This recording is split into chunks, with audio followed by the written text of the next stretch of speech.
नमस्कार। बहुत बहुत स्वागत है आप सभी का हमारे इस बेहद विशेष कार्यक्रम भगवान प्रकट हो में। आपके साथ मैं हूं भावना। दर्शकों, हम ये कहते हैं कि कण कण में भगवान विद्यमान है, हर जगह भगवान उपस्थित है। इस पेड़ में, पौधों में, जन में, जीव में, जंतु में, सभी में भगवान है, पर वो प्रकट क्यों नहीं होते हैं? इसी का आह्वान करते हैं हम अपने इस कार्यक्रम में, भगवान प्रकट हो। आप सभी को इस बात पर ज्यादा जानकारी देने के लिए स्टूडियो में उपस्थित हैं पवन कुमार चौधरी जी। आइए उनका स्वागत करते हैं। पवन कुमार जी, बहुत बहुत स्वागत है आपका। स्वागत है। दर्शकों, जीवन में हम भगवान को हर समय याद करते हैं, पर वो प्रकट क्यों नहीं होते? इसी पर हम पवन जी से बात करते हैं। पवन जी, आप कहते हैं कि सच्ची पुकार से ही भगवान आ जाते हैं। साथ ही आप ये भी कहते हैं जो झूठ में लिपटा हुआ है, जो संलिप्त है इन सब चीज़ों में, वो भी भगवान को ये पुकार कर सकता है कि भगवान प्रकट हों। तो ऐसा कैसे हो सकता है?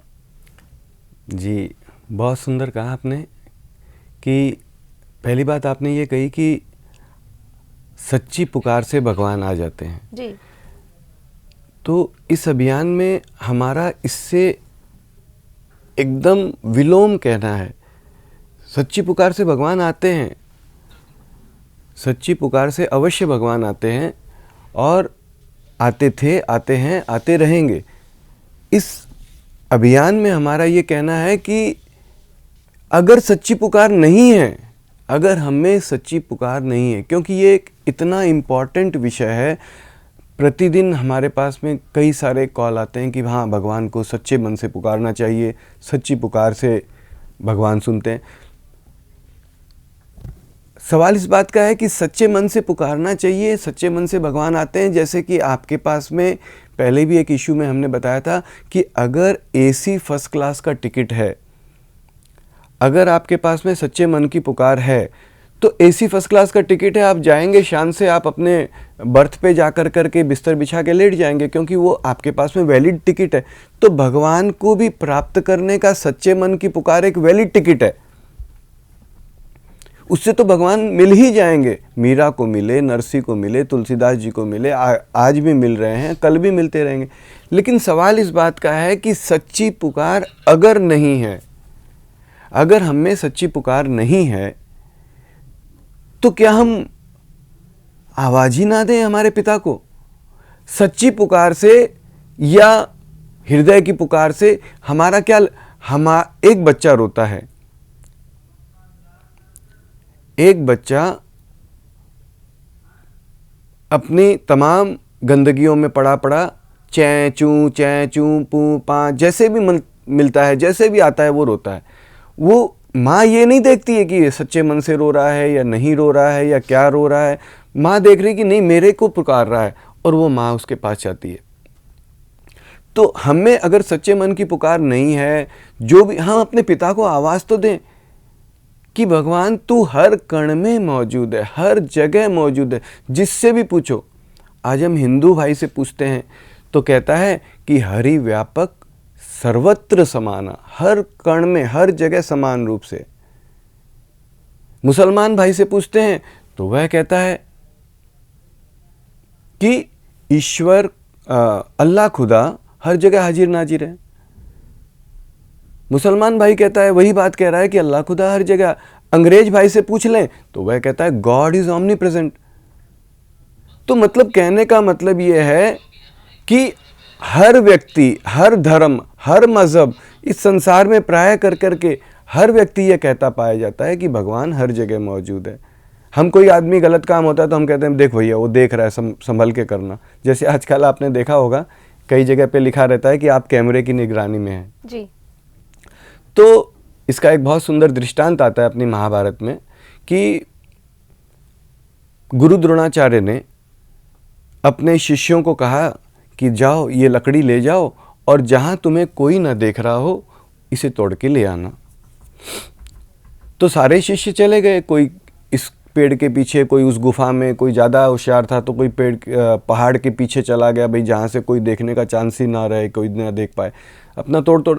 अर्जुन भी गया, अर्जुन घूम फिर करके सबसे लास्ट में आया, आधी घंटा 1 घंटे बाद में आया, और वो लकड़ी उसकी टूटी भी नहीं थी, वैसी की वैसी। गुरुजी ने कहा कि यार तुम इतने समझदार हो, एक सर्वश्रेष्ठ मेरे शिष्यों में से एक हो, तुम्हें कोई ऐसी जगह ही नहीं मिली जहां तुम्हें कोई ना देख रहा हो? बोला हाँ साहब, नहीं मिली गुरुजी। बोला ऐसे कैसे? बोले गुरुजी आप ही तो कहते हो भगवान हर जगह पे है, हर जगह पे देख रहा है, सुन रहा है। तो मैं कहीं भी चला गया, कहीं भी चला गया, मुझे लगा कि नहीं भगवान तो यहीं पर है। मुझे तो जब हमारा परमपिता, जब हमारा ईश्वर, जब हमारा खुदा, जब हमारा यीशु कहिए, गॉड कहिए, वाहे गुरु कहिए, जिस नाम से कहिए, वह परमपिता हमारे करीब है और हमें देख रहा है, हमें सुन रहा है और परम समर्थ है, और हम अपनी तमाम चीजें उससे मांगते रहते हैं, जब जरूरत पड़ती है हम उससे मांगते रहते हैं, तो क्या हम उससे एक चीज और नहीं मांग सकते? भगवान प्लीज तुरंत प्रकट हो, माँ बापू प्लीज तुरंत प्रकट हो, भगवान तू यहीं पर है, तू मुझे देख रहा है, तू समर्थ है, तू सर्वसमर्थ है, तू चाहे तो प्रकट भी रह सकता है, प्लीज प्रकट रहे, प्लीज प्रकट रहे, प्लीज तुरंत प्रकट रहे। ये अभियान में जो सच्चे मन से पुकार की बात आती है, उसके बारे में हम ये कहते हैं कि भगवान हमें सच्चे मन से पुकारना नहीं आता है, नहीं आता है, नहीं आता है। हम माना हम अनंत गंदगियों के ढेर हैं, हमें सच्चे मन से पुकारना नहीं आता है। हम में वो कशिश नहीं है जो मीरा में थी, हम में वो भावना नहीं है जो नरसी में थी। फिर भी हम तेरे बेटे हैं, हम क्या तुझे आवाज़ नहीं दे सकते?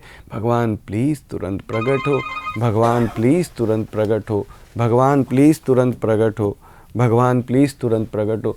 तो ये एक प्रयास है जिसे आप सीधी भाषा में या खड़ी भाषा में यह भी कह सकते हैं कि मूर्खतापूर्ण प्रयास है, कि हम उसे प्रकट रहने के लिए एक निवेदन तो करें। वह प्रकट होगा नहीं होगा इससे हमारा, एक बच्चा रोता है, माँ आएगी उसके पास, उससे बात करेगी या नहीं करेगी, उससे कोई रिलेशन नहीं है, वह अपनी माँ को आवाज़ दे रहा है।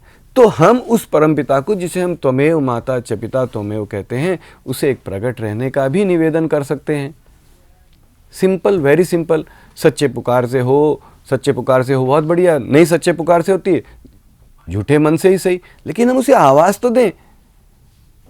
कोई गुरु नहीं है, कोई मंत्र नहीं है, कोई तंत्र नहीं है, कोई नियम नहीं है, कोई व्रत नहीं है कि भाई ऐसे ऐसे बोलेंगे तो ही हमारा भगवान सुनेगा।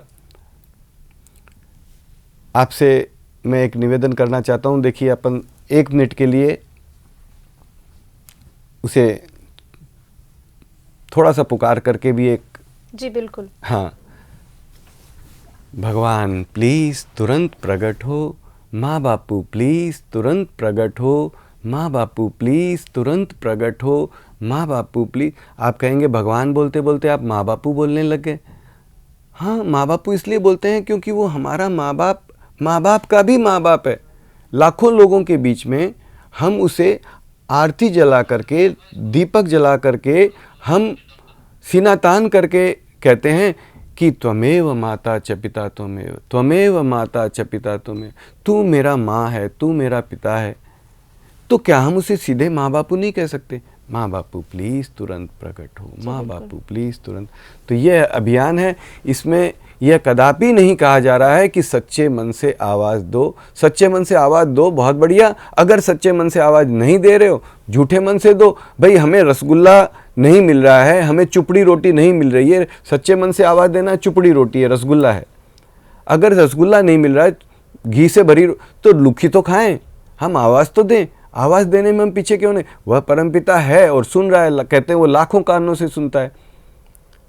चींटी के पैरों को नूपुर की आवाज़ तक, अगर कोई चींटी अपने पैरों में घुंघरू बांध ले और वह चले, तो उसके पैरों में पहले तो कितनी छोटी सी चींटी है और उसके कितने महीन से पैर हैं और उसके अंदर कितने महीन से घुंघरू बंधे होंगे, उसकी कितनी छोटी। कहते हैं भगवान वह आवाज़ भी सुनता है। तो क्या हमारा बोला हुआ नहीं सुनेगा? जी बिल्कुल। तो यही हमारा एक मिशन है, एक निवेदन है मालिक से, उस परमपिता से, उस प्राणों के आधार से, उस जगत के आधार से। भगवान प्लीज़ तुरंत प्रकट हो, माँ बापू प्लीज़ तुरंत प्रकट हो, भगवान प्लीज़ तुरंत प्रकट हो, माँ बापू प्लीज़ तुरंत प्रकट हो। जी, यही अपना अभियान है। इसी के ऊपर हम ये निर्धारित कर करके ये मिशन कहिए या मूर्खतापूर्ण प्रयास कहिए एक चला रहे हैं, इसमें किसी प्रकार से किसी से कोई सेवा लेना, चंदा लेना, दान लेना, या कोई आश्रम हमारा है या हम कोई गुरु हैं, कोई हम ज्ञान दे रहे हैं, ऐसा कुछ भी नहीं है। किसी भी भाषा में हम किसी भी वक्त कहीं इकट्ठा होना, ये भी नहीं है। हम उसे आवाज़ दे सकते हैं, उसे पुकारना है किसी भी तरीके से। यही एक इस अभियान का लक्ष्य है कि हम उसे पुकारें। तू प्रकट नहीं होगा, बेशक मत हो, तू लाख बार प्रकट मत हो भगवान, हम तुझे करोड़ बार आवाज़ देंगे। तू करोड़ बार आवाज़ प्रकट मत हो, हम तुझे अरब बार आवाज़ देंगे। तू अरब बार भी प्रकट मत हो, हम बुलाते बुलाते संसार से चले जाएंगे, लेकिन तुझे आवाज़ दे कर जाएंगे, तुझे बुला कर जाएंगे। भगवान प्लीज़ तुरंत प्रकट हो, माँ बापू प्लीज़ तुरंत प्रकट हो, माँ बापू प्लीज़ तुरंत प्रकट हो। तो दर्शकों, इस अभियान के तहत हम कोशिश करते हैं कि हम भगवान को ये कह सकें कि भगवान प्लीज़ प्रकट होइए। अगर आप भगवान को आवाज़ लगाएंगे तो वो निश्चित तौर पर प्रकट होंगे। और इसके अंदर एक बात और कही जा रही है कि प्रकट हो, लेकिन बिना भ्रम के प्रकट हो जी। क्योंकि दुनिया कई बार हम बात करने में ये आता है कि नहीं प्रकट तो है ही, भगवान तो प्रकट है, लेकिन तू भगवान तो सर्वसमर्थ है, तू चाहे तो ऐसे प्रकट हो बिना भ्रम के, ताकि किसी को कोई भ्रम ना रहे जी। तब तो कुछ बात बने, वरना तू प्रकट है और हम तुझे पहचान नहीं पाए तो it's as good as not प्रकट टू मी। तो दर्शकों, फिलहाल वक्त हो गया है आप सभी से विदा लेने का, लेकिन एक आवाज़ हम लगा सकते हैं, भगवान प्लीज़ प्रकट हो। फिलहाल हम पवन कुमार चौधरी जी का धन्यवाद देना चाहेंगे। पवन कुमार चौधरी जी, बहुत बहुत धन्यवाद। बहुत बहुत धन्यवाद। दीजिए इजाज़त, नमस्कार।